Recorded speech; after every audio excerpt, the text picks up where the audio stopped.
Class 11th में English कौन ही पढ़ता है? जो तैयारी करनी होगी क्लास 12th में देखेंगे। लेकिन ये सोचते सोचते आपके दिमाग से एक बात तो निकल ही गई कि भाई क्लास 12th में जाने के लिए आपको चाहिए क्लास 11th में एक अच्छी परसेंटेज, और इंग्लिश एक बहुत बड़ा रोल प्ले करता है। लेकिन जब तक ये बात आपकी समझ में आई तब तक आपके सामने आ गए आपके मिड टर्म एग्जाम्स, और शायद अब थोड़ा बहुत डर भी आपको लग रहा होगा कि जब तैयारी जीरो है तो कैसे अपने एग्जाम्स में अच्छे मार्क्स लाएंगे। तो अगर ऐसा थोड़ा भी आपके साथ हो रहा है तो डरने की कोई ज़रूरत नहीं है, क्योंकि मैं लेकर आई हूँ आपके लिए क्लास 11th इंग्लिश के 29 इंपॉर्टेंट क्वेश्चंस जो हो सकते हैं आपके लिए game changers. So hello my amazing students, welcome to Science and Fun Education. I am Deepika, your English educator, और आज के सेशन में हम कवर करने वाले हैं क्लास 11th इंग्लिश के 29 मिड टर्म क्वेश्चंस जो आपके लिए बन सकते हैं गेम चेंजर्स। अब आज के इस सेशन में हम लिटरेचर के ये सभी चैप्टर्स कवर करेंगे। देयर आर चांसेस कि इनके अलावा भी कुछ चैप्टर्स आपके एग्जाम में आ रहे होंगे, तो आप सबसे पहले तो उन चैप्टर्स का नाम कमेंट्स में मेंशन कर दो ताकि मुझे पता चले कि इनके अलावा और कौन से चैप्टर्स हैं जो आपके सिलेबस में हैं, तो फिर उसके लिए भी कुछ प्लानिंग हो जाएगी। लेकिन ये मत सोचना कि सिर्फ लिटरेचर करा के मैं आपको यहाँ से भेजने वाली हूँ। हम यहाँ प्रैक्टिस करेंगे कुछ ग्रामर क्वेश्चंस भी, और साथ ही साथ आपको यहाँ पर मिलेंगे राइटिंग सेक्शन के क्वेश्चंस भी। अब रीडिंग सेक्शन के लिए मैं आपको कुछ टिप्स एंड ट्रिक्स बीच में दूंगी। अगर इसके अलावा भी कोई क्वेश्चंस आपके दिमाग में रह जाते हैं आप कमेंट्स में डेफिनेटली मेंशन कर सकते हो। तो अब ये सारे चैप्टर्स एक बार आप जल्दी से स्क्रीनशॉट ले लो। इसके अलावा कोई और चैप्टर्स हैं आप कमेंट्स में मुझे बता दो। और अब हम शुरू करते हैं अपने पहले क्वेश्चन के साथ। अब देखो, आपको पता है कि लिटरेचर में you have extract based questions, you have short answer type questions, you have long answer type questions. इसके लिए सबसे जरूरी है कि आप अपने एनसीईआरटी यानी कि जो आपके चैप्टर्स हैं उन्हें लाइन बाय लाइन पढ़ो। लेकिन फिर भी ऐसा हुआ है कि आपने लाइन बाय लाइन उन चैप्टर्स को नहीं किया है, तो मेरा एक छोटा सा सजेशन होगा कि आप समरी जरूर उन चैप्टर्स की करो। लेकिन मैं ये नहीं बिल्कुल सजेस्ट करती हूँ कि सिर्फ समरी के बेसिस पर आपको अपने एग्जाम हॉल में जाना चाहिए। साथ के साथ आप उन चैप्टर्स की थीम्स एंड कैरेक्टर स्केच भी प्रिपेयर करते चलो। ये जब कॉम्बिनेशन आप बनाओगे तब जाके कहीं 80% कहा जा सकता है कि आपने चैप्टर को रीड किया है। लेकिन अगर आपने चैप्टर को रीड कर लिया है लाइन बाय लाइन, उसके बाद ये आपको एक फाइनल एज देगा, आपको और अच्छी सी तैयारी करवाएगा ताकि आप अपने क्वेश्चंस के हर एक कीवर्ड को, एक टर्म को अच्छे से एक्सप्लेन कर सको। और इनडायरेक्टली इन्हीं एरियाज से घुमा फिरा कर क्वेश्चन पूछे जाते हैं। मैं आपको विद प्रूफ दिखाऊंगी कैसे क्वेश्चंस एग्जाम में आ सकते हैं। और जितने भी क्वेश्चंस मैं आज आपको कराऊंगी ये एक पैटर्न है कि इस तरह के क्वेश्चंस आ सकते हैं। आपको पता है कि लैंग्वेज में बिल्कुल एज इट इज लैंग्वेजेस, अब आप कहो कि मैम एग्जैक्ट यही वर्ड मेरे एग्जाम पेपर में होना चाहिए, तो वो पॉसिबल नहीं है। आप अच्छे से इन क्वेश्चंस को प्रैक्टिस करो, आपको डेफिनेटली बहुत अच्छा रिजल्ट मिलेगा। अब देखो, एक्सट्रैक्ट बेस्ड क्वेश्चन क्या है? She had always been short and fat and slightly bent. ये पढ़ते ही समझ में आ गया होगा। कमेंट्स में लिखो जल्दी से कि ये कौन सा चैप्टर है। ये है the portrait of a lady, और यहां पर दिया हुआ है ग्रैंडमदर का डिस्क्रिप्शन। अब एक बहुत ही सिंपल पैटर्न का क्वेश्चन मैं यहां पर लेकर आई हूं कि आप ये भी एक्सपेक्ट कर सकते हो। इनफैक्ट बीच में मैं आपको बताती चलूंगी कि क्या क्या इंपॉर्टेंट पॉइंटर्स का आपको ध्यान रखना है हर एक चैप्टर में, हर एक लेट्स से राइटिंग सेक्शन के उस पर्टिकुलर क्वेश्चन में। तो अगर मैं लिटरेचर की बात करूं तो प्लीज आप ऑथर्स के नाम और पोएट्स के नाम याद रखना। ऐसा भी केस हुआ है कि जो छोटी क्लासेस में जैसे हमसे पूछा जाता था कि who is the poet of the poem, तो ये भी हमसे पूछ सकते हैं। आपको ये ध्यान में रखना है। क्वेश्चन देखो, what was the physical appearance of the woman described in the stanza. Physical appearance के बारे में पूछा है, तो दिख रहा है साफ साफ कि यहाँ पर हमारी ग्रैंड मदर यानी कि खुशवंत सिंह की ग्रैंड मदर को डिस्क्राइब किया जा रहा है, तो बस आप उनके बारे में लिख देंगे। Now if you want to write woman you can write, otherwise आप ग्रैंड मदर भी लिख सकते हो। लेकिन क्वेश्चन में क्योंकि वुमन वर्ड यूज हुआ है तो ये एक एडवाइस है मेरा कि क्वेश्चन में जो टर्म है आप वही यूज करो। तो the woman was short, fat, slightly bent with many wrinkles on her face making her look very old. ये हमारे एक्सट्रैक्ट में दिया हुआ है, हमने उसको यहाँ पर प्रेजेंट कर दिया। एक्सट्रैक्ट बेस में हमें बहुत ज्यादा बड़े बड़े आंसर्स नहीं लिखने होते हैं, जस्ट 1 मार्कर, तो इतना बहुत मतलब इतना सफिशिएंट है। नेक्स्ट क्वेश्चन देखो, how did the observers perceive her age over the years. Observers यानी जितने भी लोगों ने ग्रैंड मदर के बारे में अपना ओपिनियन दिया है, वो कैसे उनकी एज को ऑब्जर्व करते हैं। अब आप अगर इस एक्सट्रैक्ट को पढ़ोगे तो उसमें क्या मेंशन्ड है, no we were certain she had always been as we had known her, old, so terribly old that she could not have grown older and had stayed at the same age for 20 years, right? अब यहां से आपको answer मिल गया है। So the observers felt she had always looked the same. जो उनको observe करने वाले लोग थे उन्होंने क्या बोला हुआ है कि भाई वो हमेशा ऐसी ही दिखती थी, ओल्ड फॉर 20 ईयर्स। अब यहाँ पर ऑब्जर्वर कौन है सबसे बड़ा, खुशवंत सिंह, है ना। उन्होंने जैसा अपनी ग्रैंड मदर को देखा था हमेशा से वो वैसी ही ओल्ड लेडी ही दिख रही थी, old for 20 years without any sign of growing older. ना इससे यंग वो हो सकती है, ना इससे ज्यादा बुजुर्ग वो और हो सकती है। Did the observers believe the woman could have been young or pretty at some point? क्या खुशवंत सिंह को ये बात लगती है, I mean, was he convinced with this idea कि कभी उनकी ग्रैंडमदर भी यंग या प्रिटी हुआ करती थी?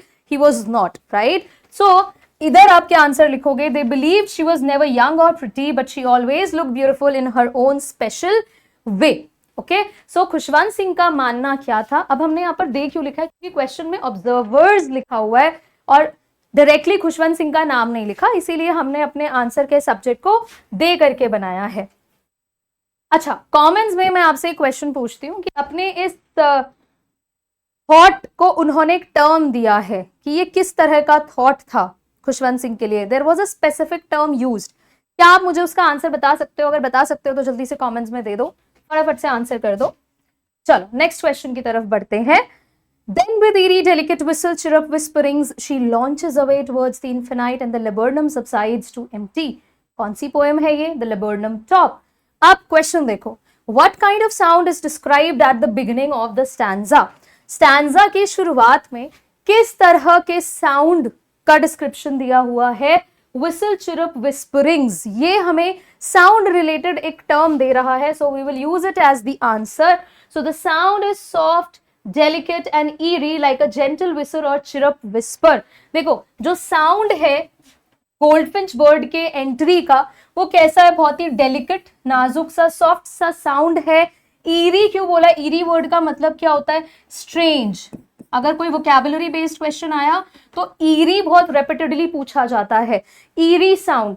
ओके, नाउ फर्दर उसको कैसे इलैबोरेट किया है कि it was a gentle whistle. ऐसा नहीं था कि वो नॉइज जैसा लग रहा था, इट वॉज वेरी जेंटल, काम, और you can say a whisper, जैसे बर्ड्स की आवाज होती है। What action does the subject of the stanza take? हमें पता है कि who is the subject? Goldfinch bird is the subject. अब उनका क्या एक्शन है? What is the bird exactly doing? हमें पता है वो क्या कर रही है। The goldfinch bird flies away towards the infinite sky. यहाँ पर अराइवल नहीं, उनके एग्जिट की बात हो रही है, तो उस एग्जिट वाले एक्शन पर आपको ध्यान देना होगा। वो यहां से उड़ जाती है टुवर्ड्स द इन्फिनाइट स्काई। ये क्लियर यहाँ पर हमें पता चल रहा है when it is mentioned that she launches away towards the infinite. Okay, next question. What happens to the laburnum after the subject leaves? अच्छा, अब जैसे ही देखो क्वेश्चन में यहाँ पर गोल्डफिंच नहीं लिखा है, राइट? अगर यहाँ गोल्डफिंच लिखा होगा तो सेकंड वाले का आंसर तो आप आराम से चीटिंग से कर लोगे। तो थर्ड वाले में the subject word has been used. Now what happens to the laburnum? क्या होता है laburnum ट्री को जब जो सब्जेक्ट है वो उड़ जाती है? हमें पता है कि सब्जेक्ट कौन है, गोल्डफिंच बर्ड है। तो laburnum ट्री कैसे रह जाता है बताओ? वो वापस से एकदम शांत हो जाता है, it becomes empty and still. जो मूवमेंट, जो मोशन बर्ड में आती है, आई मीन सॉरी, बर्ड में नहीं, पेड़ में जो मोशन आता है, उस laburnum ट्री में जो मोशन आता है, it was because of the arrival of the goldfinch bird. Clear? और उसके जाते ही it becomes empty and still. Next question देखो, what impression do you form of cousin Murad? बड़ा ही प्यारा चैप्टर है अबाउट गारोग्लेनियन ट्राइब। गारोग्लेनियन की स्पेलिंग में मेजॉरिटी केसेस में देखते बच्चे गलत लिखते हैं। जरा कमेंट में लिख दो गारोग्लेनियन, पता चलेगा स्पेलिंग में क्या गड़बड़ कर रहे हो। इतने बड़े नहीं हुए हो कि मैं स्पेलिंग्स ना पूछूं तुमसे। चलो स्पेलिंग लिखो जल्दी से पहले, गारोग्लेनियन। मैं पेड बैच में भी लिखवाती हूँ बच्चों को, तुम भी लिखो। सो हमारे दिमाग में कजन मुराद का क्या इंप्रेशन बना? भाई बड़ा ही एकदम अंकल खुसरो जैसा एक क्रेजी स्ट्रीक तो ये भी था। And he was adventurous, right. हम ये तो नहीं बोलेंगे कि रूड था, because he was very gentle towards animals.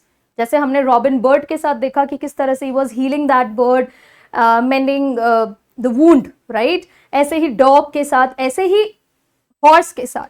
Okay, सो ये सारे जो एक्शंस हमने देखे मुराद के towards other characters of the story, वहां से हमें बिल्ड करना होगा मुराद का ये इंप्रेशन। अब यहां पर देखो कहीं पर भी वर्ड नहीं लिखा है कैरेक्टर, लेकिन एक्चुअली में हमें यहाँ हेल्प मिलेगी कैरेक्टर स्केच से, अगर हमने मुराद का कैरेक्टर स्केच अच्छे से किया होगा बस। सो मुराद वॉज अ 13-year-old बॉय। मुराद एक 13 साल का बच्चा था। कौन सी फैमिली से बिलोंग करता था? गारोग्लेनियन फैमिली से, जो कि आर्मेनिया की थी। दो his family was very poor, अपनी पॉवर्टी के लिए बहुत जाने जाते थे, लेकिन इस सब के बावजूद they were honest and they had integrity, so they were known for their honesty. And Murad was adventurous. Murad कैसा था? एडवेंचरस था। He loved horse riding.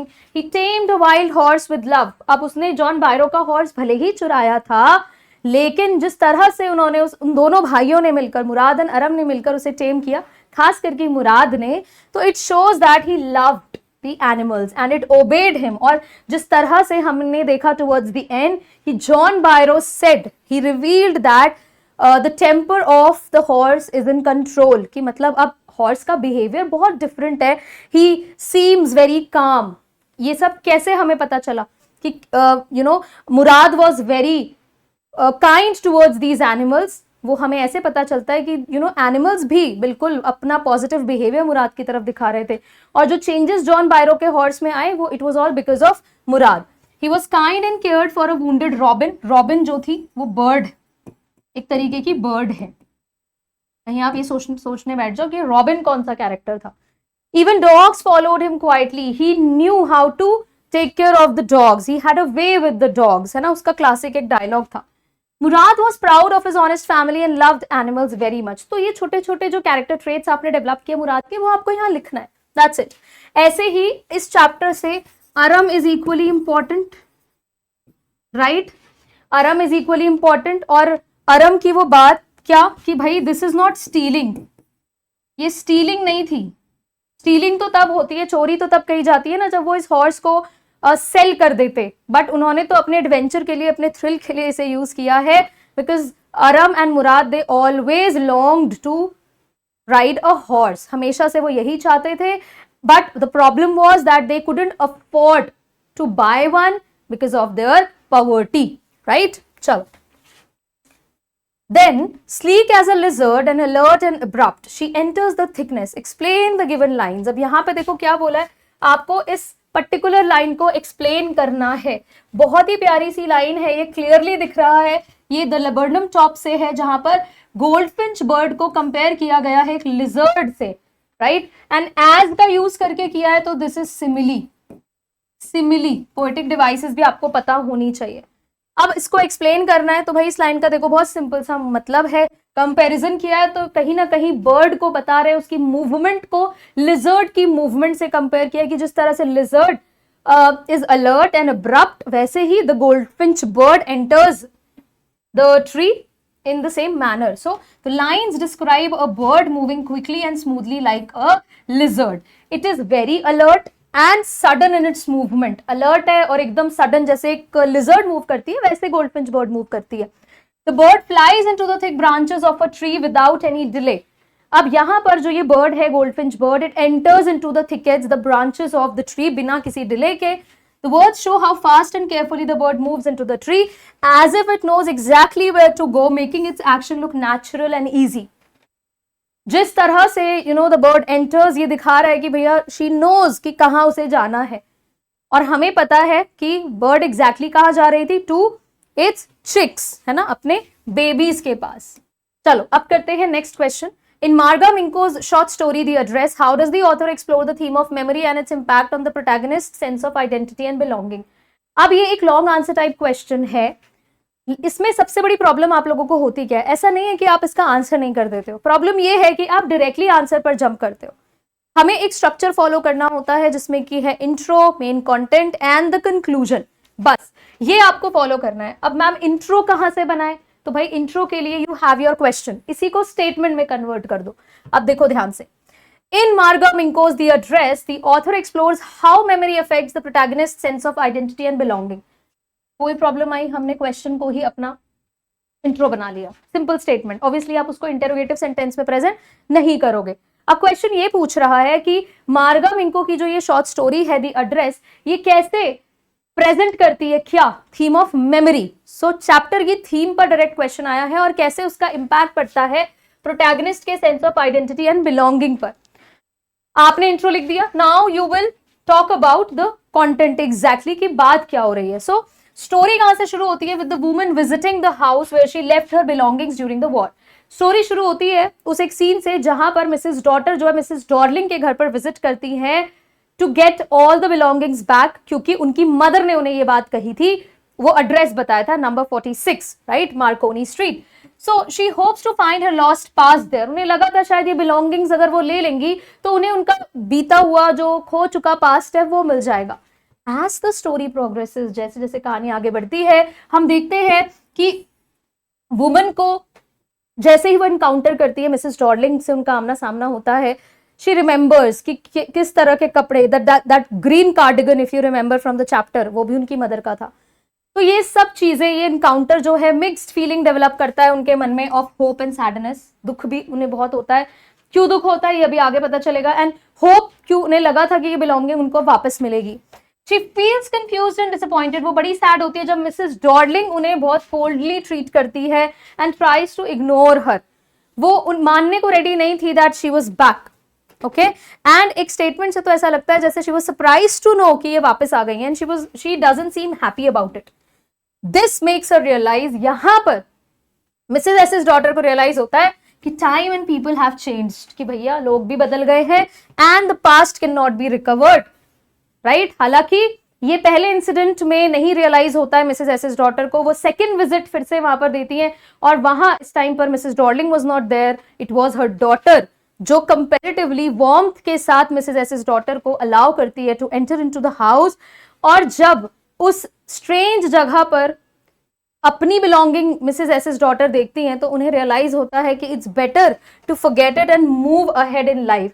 So in conclusion the author shows that memory is powerful but painful. देखो यहाँ memory जो है वो powerful जरूर है, लेकिन कहीं ना कहीं मिसेस एसेस डॉटर के लिए वो पेनफुल बन जाती है। Sometimes we have to let go past memories to move ahead in life. कभी कभी मेमोरीज को भुलाकर आगे बढ़ना जरूरी हो जाता है, और तभी इजी होगा आगे बढ़ना जब हम पास्ट मेमोरीज को भूल जाएंगे। ये बात समझ में आई टुवर्ड्स द एंड, किसको, मिसेस एसेस डॉटर को। So you will mention all that in your answer. आगे बढ़ते हैं। Explain the sea holiday was her past, mine is her laughter. ये लाइन किससे है, अ फोटोग्राफ से है। बहुत ही प्यारी लाइन है, इंपॉर्टेंट है, तो आपको समझना होगा। यहां पर सी हॉलिडे किसके लिए पास्ट है, सी हॉलिडे पास्ट है पोएट की मदर के लिए, पोएट्स मदर्स पास्ट। हर लाफ्टर, यहां पर किसकी लाफ्टर की बात हो रही है, पोएट की मदर की लाफ्टर की बात हो रही है, तो ये किसका पास्ट हो गया, ये हो गया पोएट्स पास्ट, राइट। बस यही आपको एक्सप्लेन करना है। So in the poem of photograph by Shirley Toulson, the line means that the sea holiday was a happy memory from the mother's past. ये सी हॉलिडे पोएट ने नहीं spend किया था, पोएट की मदर ने spend किया था।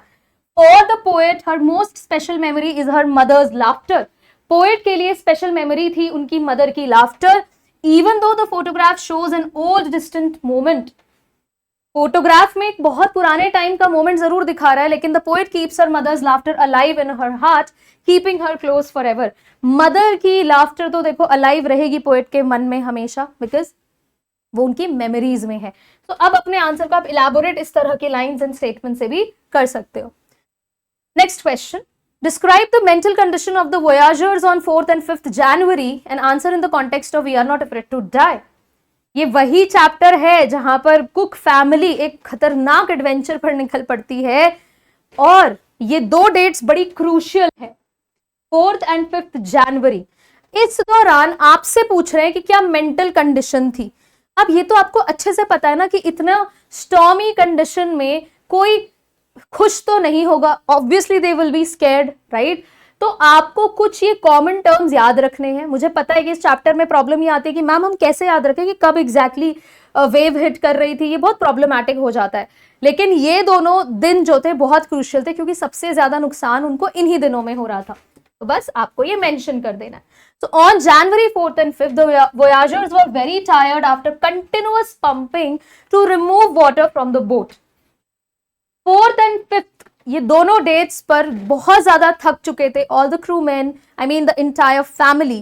क्यों? क्योंकि कंटिन्यूस पंपिंग कर रहे थे, अपने वेव वॉकर से उन्हें सारा पानी बाहर रिलीज करना था। They had their first meal in almost 2 days, 2 दिन से उन्होंने कुछ खाया नहीं था, 2 दिन बाद वो अपना पहला मील लेते हैं। तो वेदर स्टेट वेरी हार्ड, मौसम बहुत खराब था। And by January 5th morning the situation became worse, situation और बिगड़ गई थी। 5 जनवरी तक सिचुएशन अच्छी नहीं थी, और बिगड़ गई थी। The narrator tried to comfort the children, और नरेटर बच्चों को कंफर्ट देने की कोशिश कर रहे थे, हु शोड ग्रेट फियरलेसनेस। लेकिन यहाँ तो बच्चों ने अपना फियरफुल नेचर ना दिखाकर फियरलेसनेस दिखाई, यानी दे वर करेजियस, वो अपने पेरेंट्स को ही उल्टा मोटिवेट कर रहे थे। Jonathan said they were not afraid to die, ये लाइन जो चैप्टर का टाइटल है वो यहीं से आया है। As long as they were together, giving the narrator hope। Gordon Cook को यहां से ही तो होप मिल रही थी, ठीक है। और अब जब बात हम कर ही रहे हैं जोनाथन की, तो एक क्वेश्चन आप और प्रिपेयर कर लेना कि किस तरह से the kids they were showing utmost optimism and courage in comparison to the adults. Adults के मुकाबले बच्चे ज्यादा करेजियस यहां पर लग रहे थे। Comment with reference to this chapter, ये क्वेश्चन एक और प्रिपेयर करके जाना, इट इज वेरी इंपॉर्टेंट। मैं यहाँ पे शॉर्ट में लिख देती हूँ स्लाइड में, ताकि आप अगर इसको रिवाइज करने के लिए रखो तो आपको याद रहे।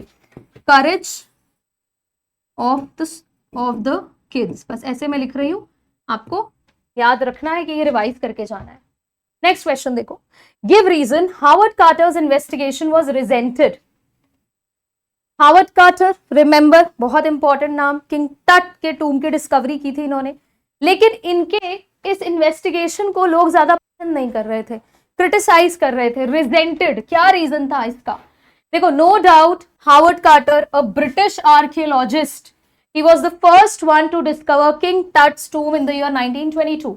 इस चैप्टर में ये ईयर आपको याद रखना होगा, बहुत इंपॉर्टेंट रोल प्ले किया इन्होंने। लेकिन प्रॉब्लम क्या थी? ऐसा नहीं है कि इनकी डिस्कवरी काम की नहीं थी, it was a great discovery, but during the investigation अब हुआ क्या था, इस पूरे प्रोसेस में बहुत डैमेज हो गया था किंग टट के ममी का। Okay, he damaged the mummy to a great extent. As the body was found cemented to its gold coffin, it was impossible to move it। क्यों? क्योंकि जब किंग टट की डिस्कवरी हो रही थी, हावर्ड कार्टर की टीम जब इन्हें डिस्कवर करने में लगी थी, तो इनकी बॉडी कॉफिन से बहुत ज्यादा सीमेंटेड थी, अटैच्ड थी। तो इन्होंने क्या किया, उसको चिजल करने की कोशिश की। I mean he wanted to cut down, और सन की स्कॉचिंग हीट में भी इन्हें बाहर रखा गया। इस सब की वजह से बहुत डिस्ट्रक्शन हो गया किंग टट के ममी को। So he wanted to separate the mummy from its adornments. Carter decided to remove its head and break nearly every major joint, and due to this his investigation was resented। इसी वजह से उनकी investigation को regent किया जाता है, encourage नहीं करते हैं लोग, ज्यादा इसको अच्छा नहीं मानते हैं, because of this damage cost. Next question, what is the meaning of the line both wry with the laboured ease of loss? इस लाइन की मीनिंग आपसे पूछ रहे हैं, बहुत इंपॉर्टेंट ये भी लाइन है अ फोटोग्राफ पोएम से। So the line means that both the poetess and her mother, यहाँ पर both कौन है? यहाँ पर poet and her mother, दोनों की ही बात हो रही है। अब दोनों ही एक हैप्पी पास्ट को याद कर रहे हैं। पोएट अपनी मदर की प्रेजेंस को याद कर रही हैं, पोएट की मदर अपने उस हैप्पी वेकेशन को याद कर रही हैं, and both of them know in the poem. अब आप बोलोगे मैम मदर तो जिंदा नहीं थी, तो उनकी बात क्यों हो रही है? ऑब्वियसली यहाँ पर पोएट अपनी इमेजिनेशन प्रेजेंट करें कि मदर को भी ये बात फील हो रही होगी कि वो हैप्पी पास्ट अब वापस नहीं आ सकता। बिल्कुल वैसे ही जैसे Shirley Toulson is able to understand कि उनकी मदर की लाफ्टर अब वापस नहीं आ सकती, एंड अब उनको सिर्फ डिसअपॉइंटमेंट ही मिलेगा। They have to accept this loss, right? So the line means that both the poetess and her mother are sad about their loss, दोनों दुखी हैं। The poetess feel sad because her mother's laughter is now just a memory. Shirley Toulson की mother की जो laughter है वो अब सिर्फ एक मेमोरी बन चुकी है। Her mother feel sad about losing her childhood days. And the word राय हियर मीन्स डिसअपॉइंटमेंट। ये एक्सट्रैक्ट बेस्ड क्वेश्चन में कभी पूछ लेते हैं इस वर्ड का मतलब, राइट।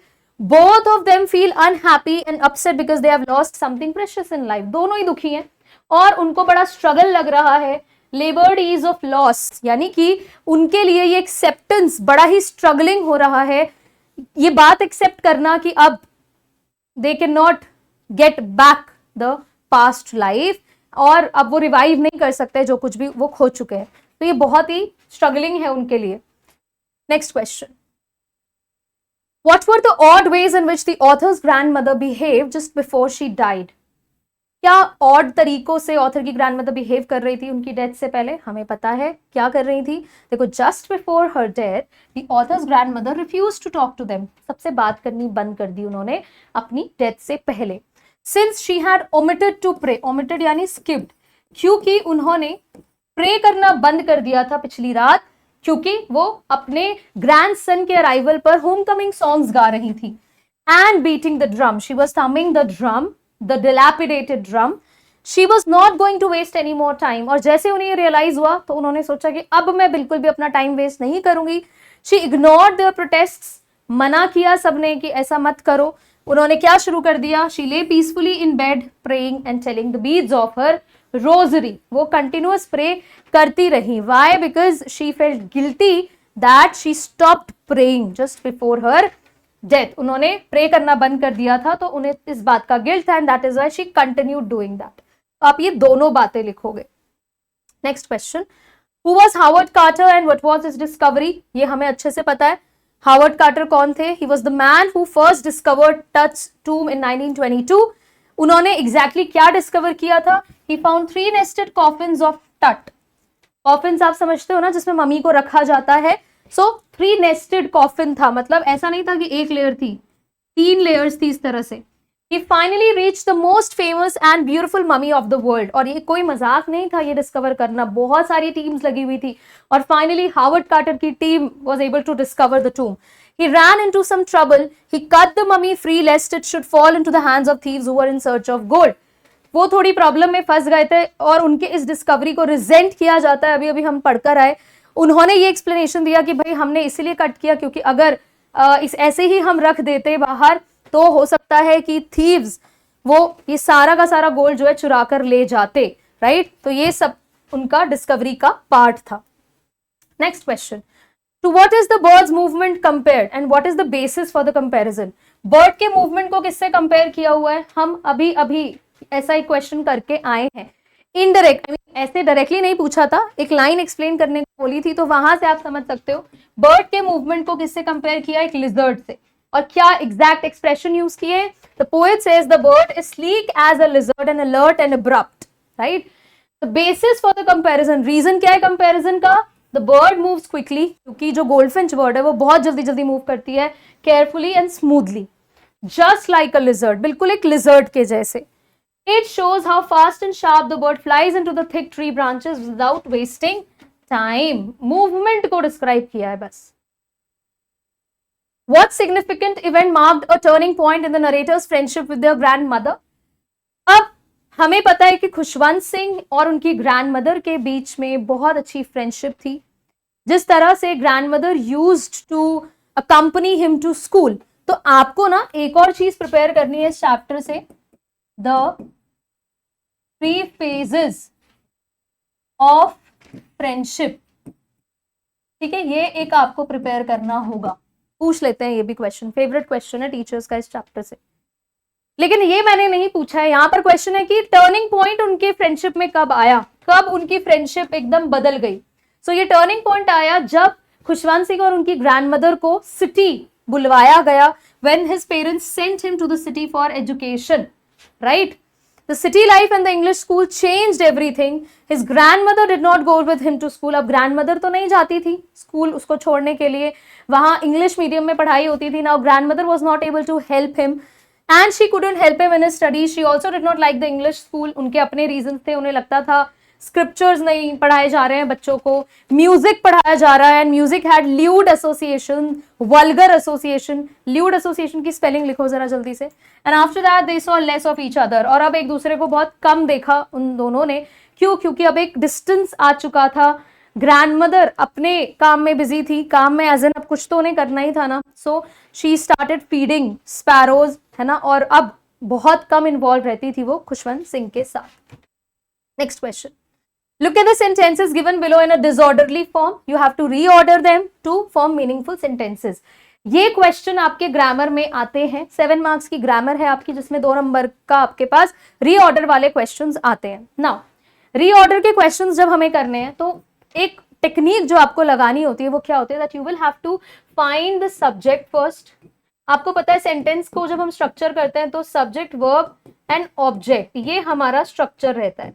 आप कोशिश करो कि अपने सेंटेंस में try to find out the subject. अब यहां अगर हम ध्यान से देखें तो we have so many different words. देखो एंड से नहीं शुरू होगा, इट, एनिमल। अच्छा, सब्जेक्ट में डेफिनेटली आप ये नहीं बोलोगे कि मैम अ से भी तो सेंटेंस शुरू होता है। मैं बात नहीं कर रही हूं, मैं ये नहीं कह रही हूँ कि सेंटेंस शुरू किससे होगा, मैं कह रही हूँ किसके बारे में बात हो रही है, आप उसे फिगर आउट करने की कोशिश करो। सो अब हमें दिख रहा है कि यहां पर चांसेस हो सकते हैं कि एनिमल वो सब वर्ड हो, चांसेस हो सकते हैं कि इट वो वर्ड हो, तो आप दोनों से अपने सेंटेंस को स्टार्ट करने की कोशिश करो। हम यहां पर इट को चूज करते हैं, right. So it is a mild and peace loving, एक साथ है, और बचा क्या लास्ट में, एनिमल। तो पहली बारी में ही सही हो गया ये तो, है ना। और आपको एक चीज का और ध्यान रखना है, ये भी आपको हेल्प करेगा। आप एडजेक्टिव्स फिगर आउट करोगे कि भाई इस पर्टिकुलर जंबल्ड स्ट्रक्चर में एडजेक्टिव्स कहां पर है, तो एडजेक्टिव हमेशा नाउन से पहले लगते हैं। तो आप पहले से अपनी पेयरिंग रफ में क्या करो, एडजेक्टिव और नाउन को साथ में प्लेस कर दो। इससे हमारे जो बड़े बड़े सेंटेंसेस हैं वो जल्दी बनते हैं। थोड़ा सा ध्यान तो आपको लगाना पड़ेगा क्योंकि हार्डली 2 या 3 क्वेश्चन एग्जाम में पूछते हैं आपसे। नेक्स्ट देखो, more easily domesticated, be, can and it trained. Okay, तो पढ़कर लग रहा है कि ये इसी से कनेक्टेड है, तो फिर कोई प्रॉब्लम नहीं है। हम इट से शुरू करेंगे क्योंकि और कोई हमें सब्जेक्ट लायक वर्ड नहीं दिख रहा है। देन ऑब्वियसली वर्ब की प्लेसमेंट होगी, so we have can, it can be trained and domesticated more easily, है ना। और तो कोई हमारे पास वर्ड नहीं बचा हुआ है। It can be trained and domesticated more easily, लो जी, हो गया, बहुत सिंपल, राइट। इस तरह से आपको रेडी रहना है। अब ये जल्दी हो गया क्यों? क्योंकि इस तरह के क्वेश्चंस की प्रैक्टिस है हमें। आप जितने क्वेश्चंस प्रैक्टिस करोगे आपके लिए उतना बढ़िया होगा। आगे बढ़ते हैं। ओके, हमारे पास एक एक्सट्रैक्ट बेस्ड क्वेश्चन आ गया है। At the corner of the road I looked up at the name plate Marconi street, it said I had been at number 46। ये द एड्रेस चैप्टर से है। Complete the sentence appropriately. The line, the objects that are linked in your memory with the familiar life of former times instantly lose their value when severed from them, you see them again in strange surroundings, reflects। अब आपसे पूछ रहे हैं कि ये जो line है ये क्या रिफ्लेक्ट करती है। ये वही बच्चा कर पाएगा जिसने लाइन बाय लाइन एनसीईआरटी पढ़ी होगी। बस यही एक रीजन है कि मैं आपको बोल रही हूं कि आपको बुक पढ़नी बहुत जरूरी है। There is no shortcut. Extract based questions possible ही नहीं है अगर आपने चैप्टर लाइन बाय लाइन नहीं पढ़ा होगा। तो अब इसका आंसर उस बच्चे को अच्छे से समझ में आ जाएगा जिसने लाइन बाय लाइन ये पार्ट पढ़ा हुआ है। ये पूरा का पूरा आइडिया क्या दिखा रहा है कि कैसे मेमोरीज जो है वो अपनी इमोशनल मीनिंग खो देती है when we see familiar things in a different और अनफेमिलियर प्लेस। जब हम अपनी जान पहचान की चीज को किसी स्ट्रेंज सेटअप में देखते हैं तो उसी टाइम मेमोरीज जो है अपने इमोशनल मीनिंग को खो देती हैं। यही बात इस पूरे लाइन से हम देख पा रहे हैं, समझ पा रहे हैं। और ये वही बच्चा कर पाएगा जिसने लाइन बाय लाइन पढ़ा है। तो मेक श्योर आप एग्जाम में बिना लाइन बाय लाइन पढ़े तो मत ही जाना चैप्टर को। नेक्स्ट क्वेश्चन देखो, what was the narrator's tone in the given extract. अब ये क्वेश्चन भी आपके पास आ सकता है कि नरेटर का टोन क्या है इस पर्टिकुलर एक्सट्रैक्ट में। टोन फाइंड आउट करने के लिए हमें क्या करना होता है, हमें सबसे पहले ये देखना है कि इस पूरे पैराग्राफ को या इस पूरे एक्सट्रैक्ट को पढ़ते ही क्या फीलिंग्स इवोक हो रही हैं। तो जैसे ही हम इसको पढ़ते हैं ना, हमें देखो किस तरह, एक बार इस एक्सट्रैक्ट को हम पढ़कर देखते हैं। The address was correct, but now I didn't want to remember it anymore. I wouldn't go back there because the objects that are linked in your memory with the familiar life of former times instantly lose their value. साफ साफ उन्होंने ये बात बोली हुई है कि भाई वो ऑब्जेक्ट्स जो आपकी मेमोरी से लिंक्ड हैं, जिनके बारे में आपको पता है कि ये इस सेटअप में थे तो हमारी ये मेमोरीज हैं, राइट, वो इमीडिएटली इंस्टेंटली वैल्यू खो देते हैं जब हम उन्हें अपने उस फेमिलियर सेटअप से किसी दूसरे सेटअप में फिट करते हैं। तो ये कैसी टोन डेवलप कर रहा है, एक सैडनेस वाली टोन दे रहा है ना, और ऐसा लग रहा है कि पोएट बहुत ज्यादा अपने पास्ट को याद कर रही है। तो आप साथ के साथ एक वर्ड और लिख सकते हो, नॉस्टैल्जिया, है ना, ये नॉस्टैल्जिक टोन। तो आप आंसर में इसको किस तरह से लिखोगे, the narrator's tone is sad and nostalgic. और हो सकता है सेम ऐसा ही क्वेश्चन आपको किसी और चैप्टर के एक्सट्रैक्ट से आए, तो टोन आपको कैसे पहचाननी है, आपको पढ़ना है, और फिर जो इमोशन इवोक हो रहा है आपके मन में, आप उसके थ्रू ये सही वर्ड लिखोगे।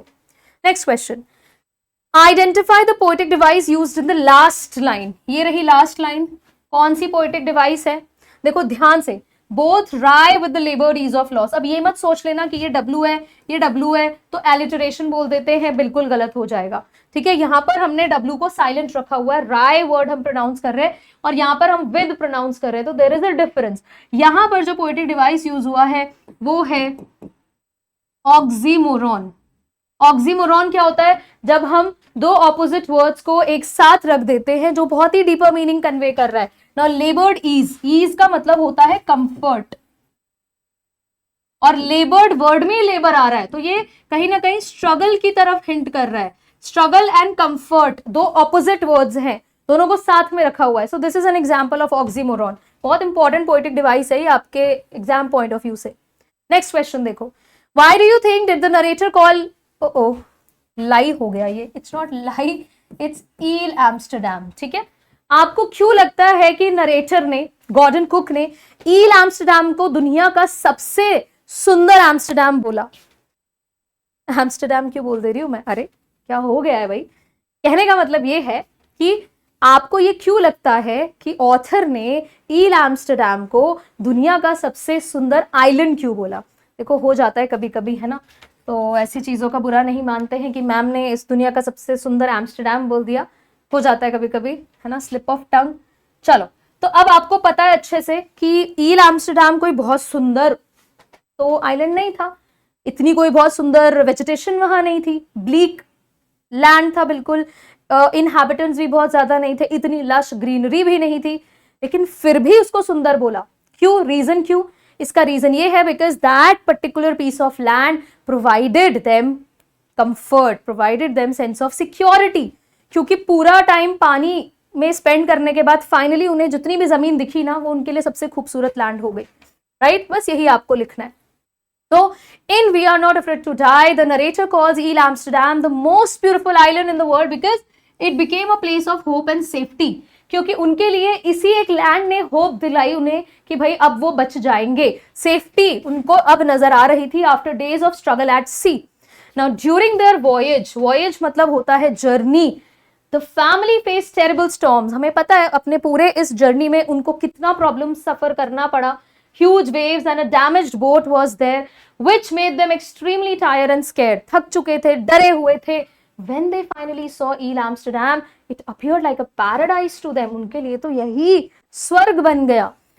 The sight of the green land, calm surroundings and the promise of rescue filled them with relief and happiness. जैसे ही उन्होंने जमीन देखी, चलो उन्हें रियलाइज हो गया कि अब कोई प्रॉब्लम नहीं है, अब तो हम बच ही जाएंगे, and they were so happy. It was the first safe place they had seen after the dangerous journey. इतनी खतरनाक जर्नी के बाद पहला सेफ स्पेस उन्हें यही देखने मिला। Eel Amsterdam seemed the most beautiful to the narrator because it represented safety, hope and the end of their terrifying ordeal. अपने इस भयंकर सफर के बाद ये एक सेफ स्पेस उन्हें मिल चुका था। बस आपने इंट्रो, कंटेंट, कंक्लूजन से अपने इस आंसर को प्रेजेंट कर दिया, दैट्स इट। नाउ एक और ग्रामर का क्वेश्चन देखो ध्यान से। Read the passage given below and fill in the blanks by choosing the most appropriate words from the given options. तो इस तरह के ग्रामर के क्वेश्चन आप एक्सपेक्ट करो जिसमें टेंसेस प्लस 11th क्लास से पहले आपने जो भी ग्रामर पढ़ी है ना, उसके क्वेश्चंस आपको मिल सकते हैं। अब मान लो आपका सब्जेक्ट वर्ब अग्रीमेंट का कॉन्सेप्ट थोड़ा वीक है, टेंसेस का कॉन्सेप्ट थोड़ा वीक है, तो फिर बस डिस्क्रिप्शन में लिंक लगा हुआ है ग्रामर वन शॉट का, जाके देख लो। ये मत सोचना कि वो क्लास 10th का है, टॉपिक तो आपके भी उसी तरह के होते हैं, जाओ अपना पुराना टॉपिक रिवाइज करके आ जाओ। और अब हम करते हैं ये क्वेश्चन, देखो Mrs Chawla dash teaching in this school since 1996, since 1996 लिखा है तो भाई हम यहाँ पर हैज बीन लगा देंगे, इज टीचिंग नहीं होगा, इज टीचिंग तो प्रेजेंट कंटिन्यूअस हो जाएगा ना, अभी अभी थोड़ी पढ़ा रही हैं, 1996 से पढ़ा रही हैं, सो हैज बीन टीचिंग कौन सा टेंस हो गया, प्रेजेंट परफेक्ट कंटिन्यूअस टेंस हो गया। Before she dash to Delhi, dash okay, before she dash to Delhi she dash, ये क्या है, okay, in nearby township, ठीक है, देयर इज अ गैप हो जाता है। तो बिफोर शी, ऑप्शंस क्या है, कम, कमिंग, केम, कम्स, क्या होगा, बहुत simple, before she came to Delhi she was living, is living, lives, has been lived, she was living।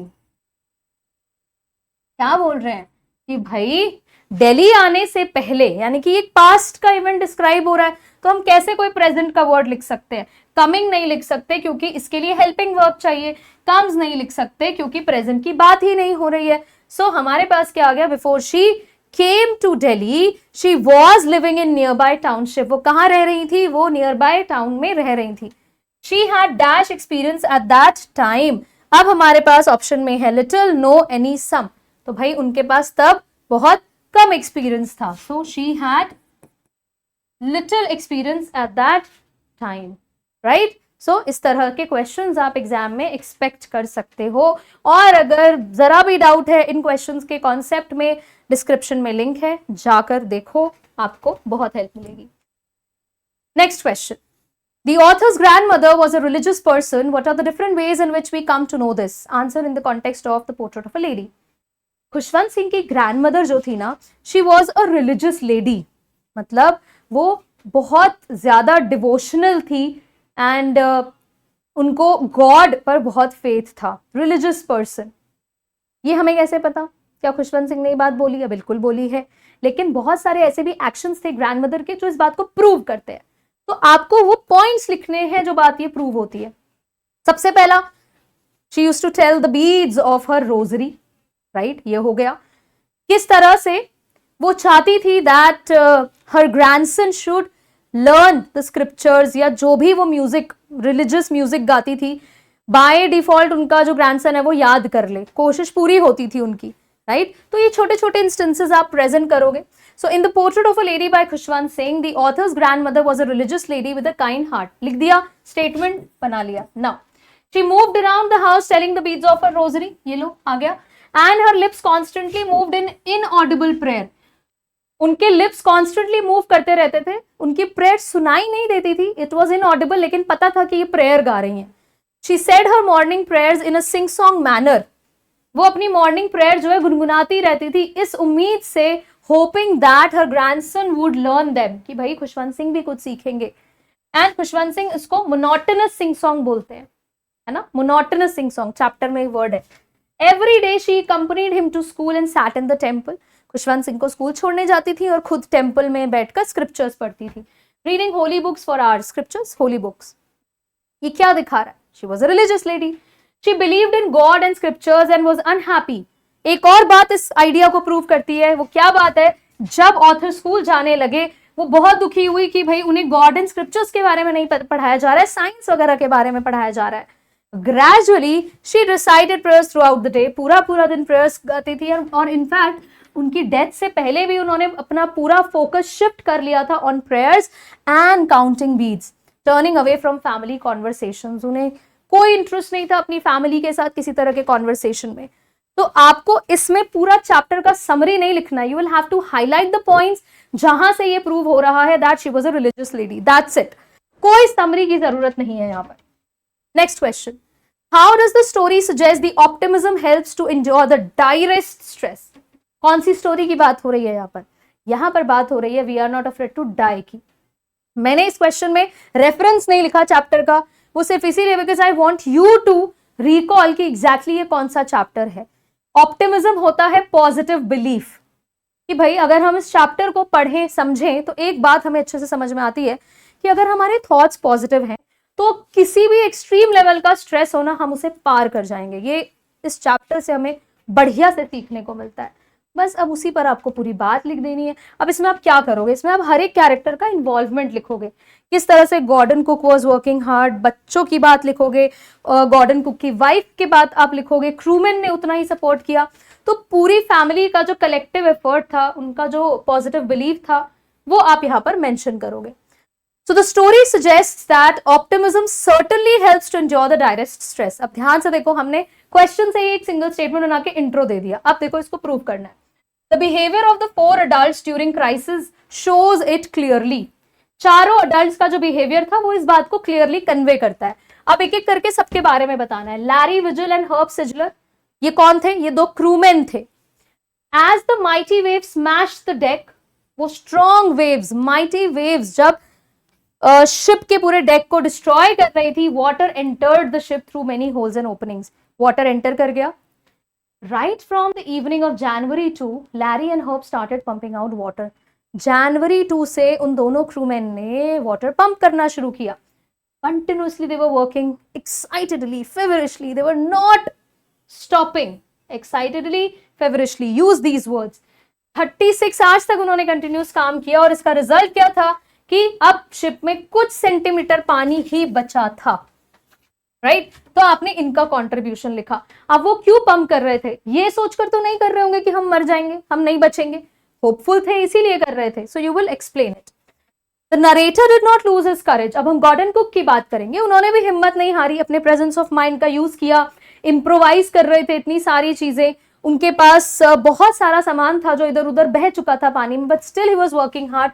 जो भी अवेलेबल रिसोर्सेज थे उनसे काम चला रहे थे, क्योंकि बहुत ज्यादा इक्विपमेंट्स उनके लॉस हो चुके थे।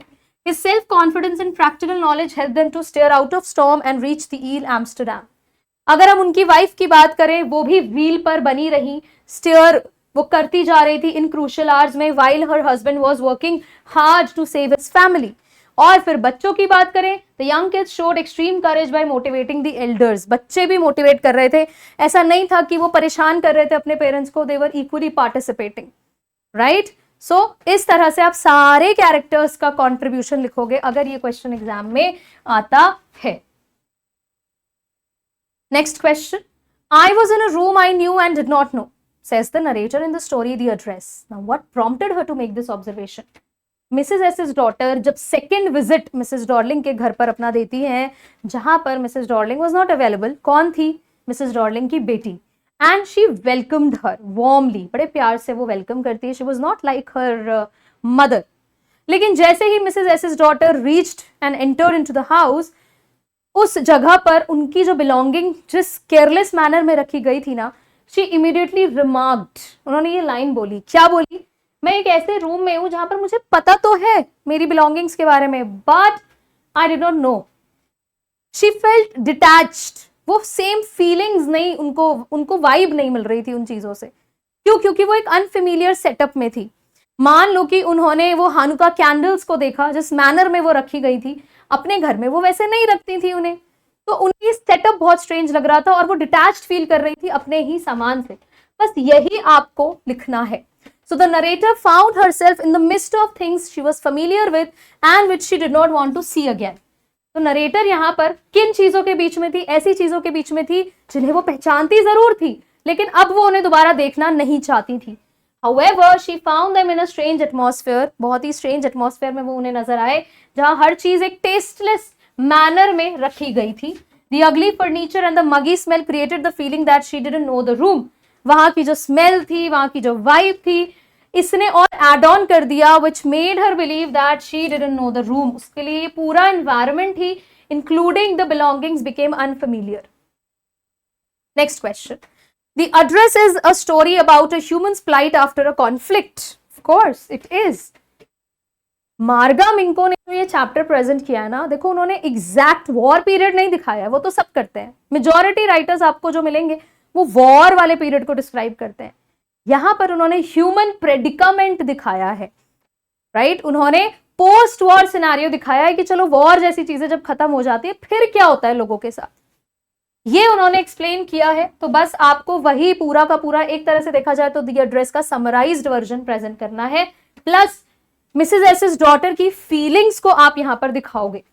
तो human beings are always subjected to a great deal of misery during battle. होता क्या है कि भाई वॉर के टाइम पर, युद्ध के टाइम पर सबसे ज्यादा ह्यूमंस ही सफर करते हैं। It brings them both death and devastation, death आती है, तबाही मचती है। तो एड्रेस चैप्टर जो है, द एड्रेस चैप्टर भी इसी के अराउंड रिवॉल्व करता है। During the war Mrs Dorling took all of Mrs S's belongings. अब आप पूरी एक समरी दे दोगे। वॉर के टाइम पे क्या हुआ, मिसेस डॉर्लिंग मिसेस एस की सारी बिलोंगिंग्स ले जाती है and she promise to keep them safe and she will return it जब भी वॉर खत्म हो जाएगी। The protagonist's mother died, Mrs S की तो डेथ हो गई एंड जितना भी उनका बिलोंगिंग था वो मिसेस डॉर्लिंग के पास रह गया। Years later, जब Mrs S's daughter she returned to pay a visit, वापस आती हैं अपना सामान लेने, इतना सब होने के बाद भी उन्हें वो एड्रेस याद रहता है। She received no pity from the woman. उन्होंने एक्सपेक्ट किया था कि वो सब वापस ले लेंगी, लेकिन उस लेडी से उन्हें कोई दया भावना नहीं मिलती। Who even took little efforts to recognize her, जो पहचानने से भी मना कर देती है मिसेस एस's डॉटर को। She assumed her entire family had passed away। क्यों? क्योंकि उन्हें लगा था कि पूरी फैमिली ही खत्म हो चुकी है। The young lady desired to reclaim her belongings, लेकिन Mrs एस's daughter was there to reclaim her belongings, कि भाई मेरा जो सामान है वो मुझे चाहिए। She refused to let the girl into the house। Mrs. Darling enter भी नहीं करने देती है।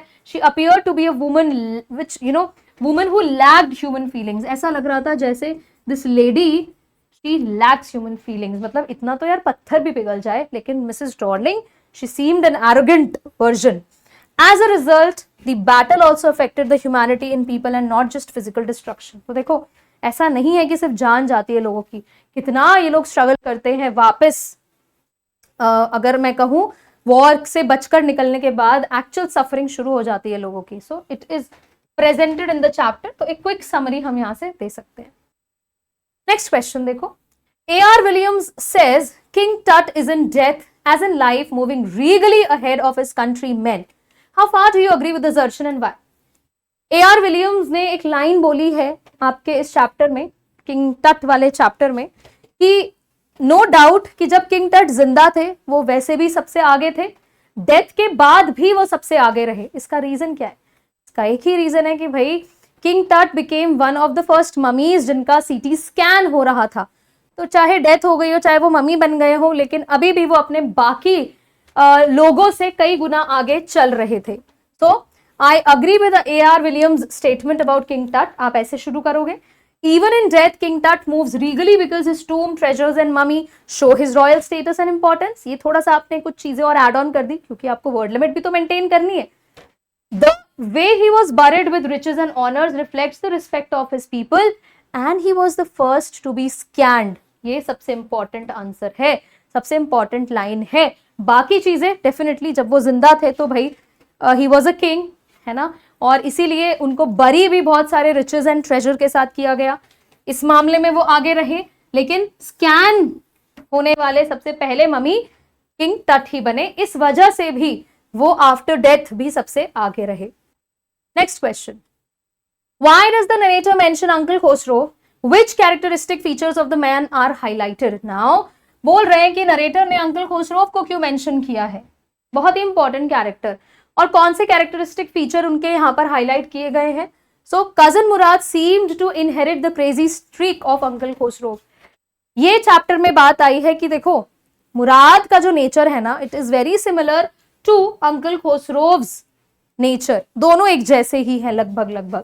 Now he was a big man with a powerful head of black hair. यहाँ पे आपको अंकल खोसरोव का थोड़ा डिस्क्रिप्शन देना है।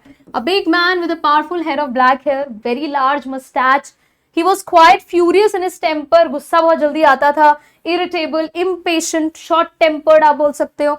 और एक लाइन थी उनकी, क्या वो लाइन थी, it is no harm, pay no attention to it, so he would stop anyone from talking.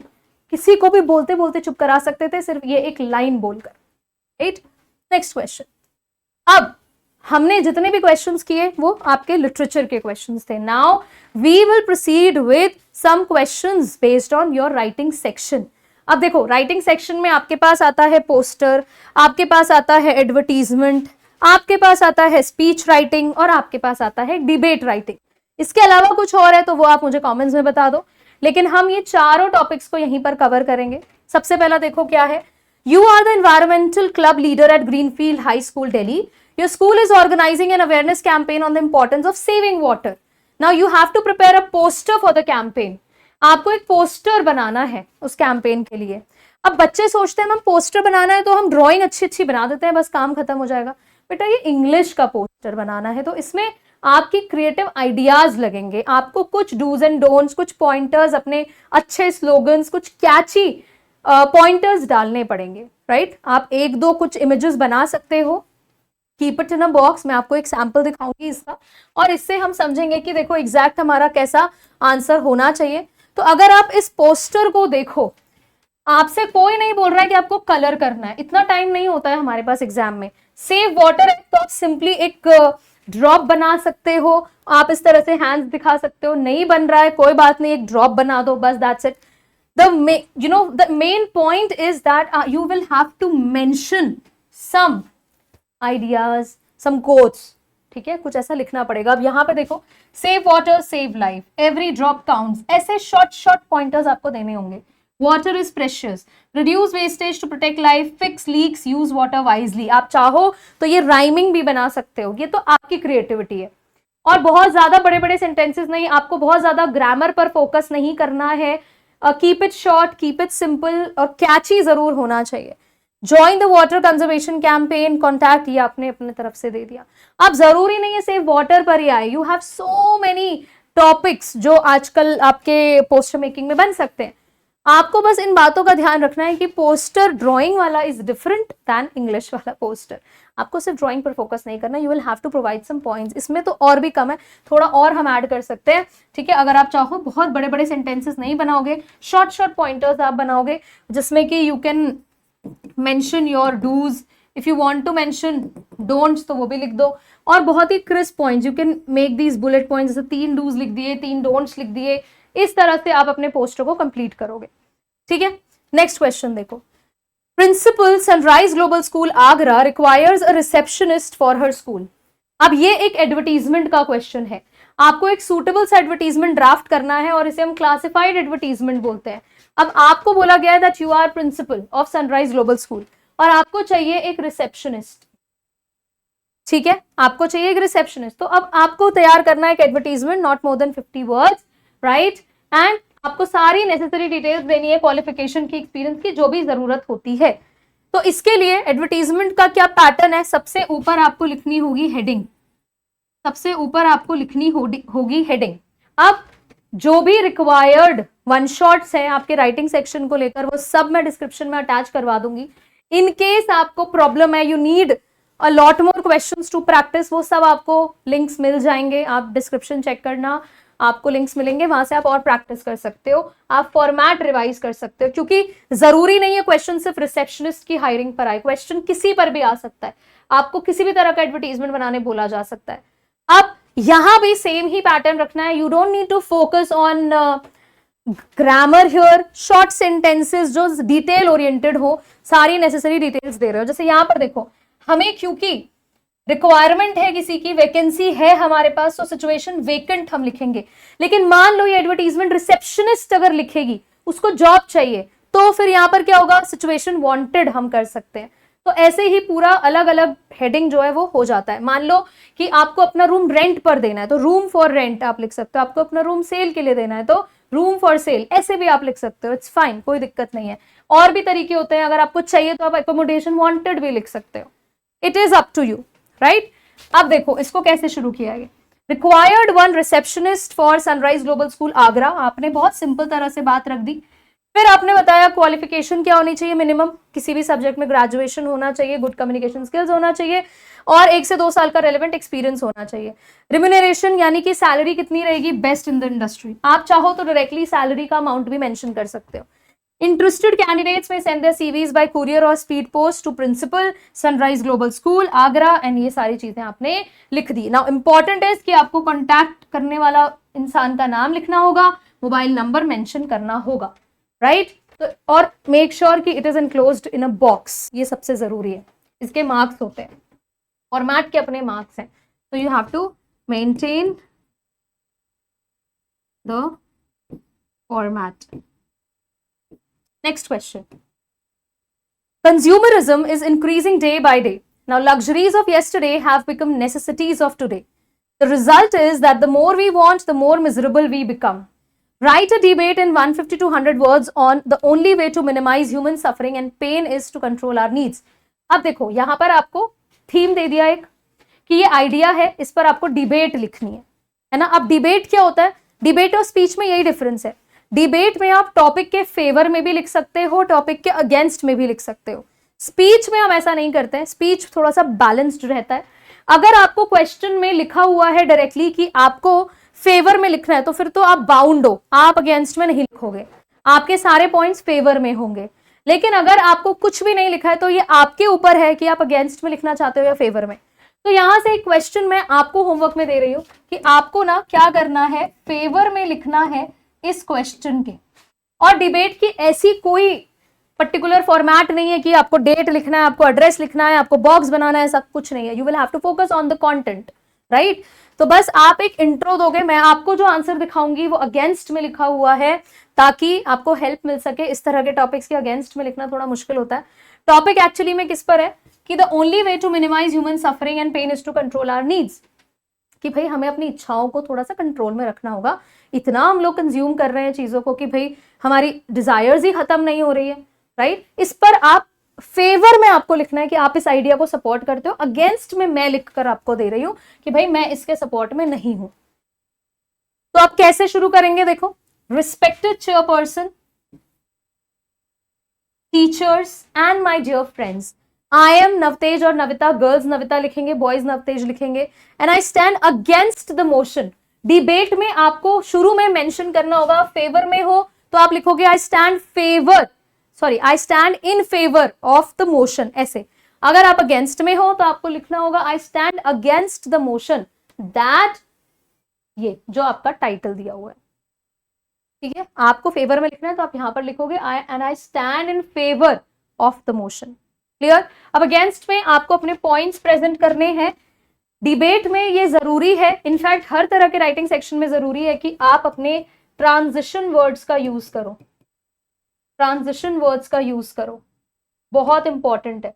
अगर आप सेम आइडिया कैरी फॉरवर्ड कर रहे हो, use words like in addition to, moreover, similar बात कर रहे हो तो सिमिलरली, अगर कॉन्ट्रास्टिंग बात बोल रहे हो तो हाउ एवर, इस तरह के वर्ड्स आपको लिखने होंगे। एंड देन पूरा कंक्लूड करने के बाद just simply write thank you. जल्दी से इसका स्क्रीनशॉट ले लो, आराम से इसको पढ़ना, आपको पता चलेगा कि हम अगेंस्ट में अगर लिख रहे हैं तो फिर हमें फेवर में बात बिल्कुल नहीं करनी है, हमें अगेंस्ट में ही लिखना है। अब अगेंस्ट बोलने का मतलब ये नहीं है कि हम अपनी लैंग्वेज को अब्यूजिव बनाएंगे या कुछ भी ऐसे ही लिख देंगे। आप अपनी लैंग्वेज को आपको एकेडमिक रखना है, कुछ भी शॉर्ट में बात नहीं करनी है। आप अगर एक अपना आइडिया दे रहे हो तो उसके बारे में 2 लाइन लिखो, 3 लाइन लिखो, और एक डिबेट में मुझे लगता है 3 से 4 पॉइंट्स मोर देन इनफ होते हैं। उन्हीं पॉइंट्स को थोड़ा सा एक्सपैंड करके एक्सप्लेन करके लिखना होता है। आप ये मत सोचो कि हर नेगेटिव पॉइंट आपको ही लिखने हैं। आप कोई 4 पॉइंट सोचो, उनको इलैबोरेट करो, बस दैट्स इट, और कुछ नहीं करना है। You can also give some examples here, and if you want आप स्टैट्स भी दे सकते हो कि इतना % लोग जो है वो कंज्यूम कर रहे हैं चीजों को, ये सब भी चलता है डिबेट में। Next question, Today's children are not yet aware of many opportunities awaiting them after they complete their school education. आज की जनरेशन, बहुत सारे बच्चे ऐसे हैं जिनको नहीं पता कि हायर एजुकेशन में क्या करना है। उन्हें लगता है 12th में इस सब्जेक्ट में मार्क्स अच्छे हैं तो इसी को कंटिन्यू करना चाहिए, एक्सेट्रा एक्सेट्रा, इस तरह का कंफ्यूजन रहता है। तो आप हो एक एकेडमिक काउंसलर, तो आपको एक टॉक देना है, एक स्पीच देनी है सेंट एंटनी स्कूल में बच्चों को on the need for career guidance, कि भाई करियर गाइडेंस की क्या नीड होती है और कैसे knowledge of the available careers can benefit the youth. अगर बच्चों को अवेलेबल करियर्स के बारे में पता है, बहुत से कोर्सेज होते हैं जिनके बारे में बच्चों को पता ही नहीं होता है, क्योंकि बस वो हाई प्रोफाइल कोर्सेज के बारे में उन्होंने सुना होता है, उतना ही वो करने का प्लान करते हैं। सो ये जरूरी है अवेयरनेस बच्चों में। So you will have to write the speech in 150 to 200 words. Again, debate जैसा ही है, लेकिन आपको पता है डिबेट में फेवर और अगेंस्ट में होता है, स्पीच में ऐसा कुछ नहीं है। आपके जो थॉट्स हैं आप उन्हें एक जगह लिखो, पहले 4 से 5 पॉइंटर्स, बहुत सारा नहीं लिखना है, 4 से 5 पॉइंट्स, फिर आप ये सोचो कि मैं इनको कैसे एक्सप्लेन करूंगा, दैट्स इट, और कुछ नहीं। सो स्पीच की शुरुआत गुड मॉर्निंग एवरीवन, एंड में लिख देना है थैंक यू, ये आपको ध्यान में रखना है। So today I want to talk about the importance of career guidance for young students like you. आपको ये याद रखना है कि आप किसके बिहाफ में बोल रहे हो, right. If you are student तो आपको फिर गुड मॉर्निंग वगैरह लिखना पड़ेगा। हाँ, अगर आप कोई टॉक दे रहे हो तो इट्स फाइन, आपने सिर्फ इतना लिख दिया। अगर आप स्टूडेंट हो तो फिर teachers and my dear friends, ये सारी बातें आप लिखोगे स्पीच में। क्लियर? इस तरह से आपको अपनी स्पीच लिखनी है। बिल्कुल वही बातें मैं यहाँ पर भी बताऊंगी जो डिबेट में कही थी कि आप 4 से 5 पॉइंट्स सोचो, उनको इलैबोरेट करो, बस। बहुत सारे पॉइंट्स हमें नहीं लिखने, ठीक है। एंड यूज ट्रांजिशन वर्ड, जैसा मैंने आपको कहा था। अपने इंट्रो का ध्यान रखो, अपने कंक्लूजन का ध्यान रखो। एंड में कोई नया पॉइंट नहीं बोलना है। Towards the and just conclude जो भी बात आपने अपने पूरे स्पीच में या डिबेट में लिखी है। क्लियर? विद दैट फाइनली हमने अपने सारे क्वेश्चंस कर लिए हैं। 29 क्वेश्चंस कंप्लीटेड हैं। आई होप यहाँ से आपको कुछ हेल्प मिली होगी। कोई भी कंफ्यूजन रहा हो किसी भी क्वेश्चन में, किसी भी वर्ड में, let me know in the comment section. I will definitely help you और मैं आपको मिलूंगी नेक्स्ट सेशन में। Thank you so much and all the best.